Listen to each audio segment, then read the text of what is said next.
নমস্কার বন্ধুরা, কেএলকে জিকে বাংলা চ্যানেলে স্বাগত।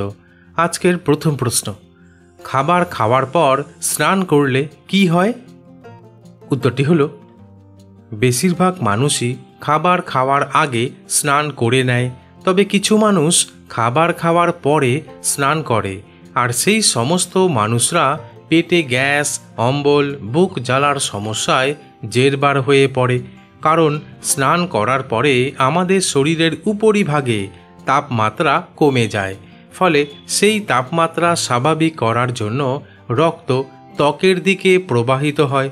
আবার অন্যদিকে খাবার খাওয়ার পর পরিপাকের জন্য পাকস্থলী এবং পাচনতন্ত্র সংলগ্ন অংশে রক্তের প্রয়োজন হয়, কিন্তু রক্তের অভাবে খাদ্য পরিপাকে অসুবিধা হয়, ফলে হজমের সমস্যা দেখা দিতে পারে।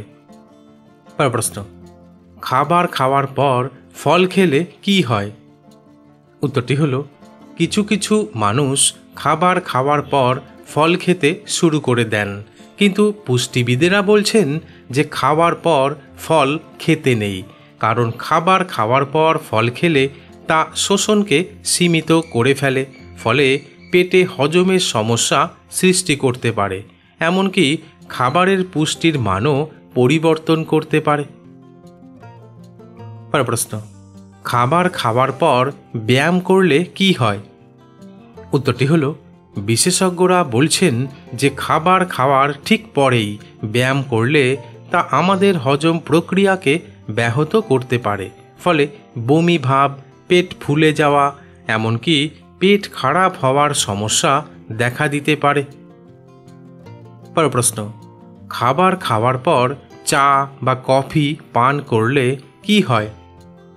উত্তরটি হলো, বিশেষজ্ঞরা বলছেন খাবার খাওয়ার পরেই চা বা কফি পান করা উচিত না, কারণ চা বা কফির মধ্যে থাকা ট্যানিন খাবারের প্রোটিনের সঙ্গে মিশে রাসায়নিক বিক্রিয়া ঘটিয়ে এক ধরনের জটিল রাসায়নিক যৌগ তৈরি করে, যা হজমে সমস্যার সৃষ্টি করে এবং আয়রন শোষণে বাধা দান করে, ফলে আমাদের শরীরে হজমজনিত নানা সমস্যা দেখা দিতে পারে।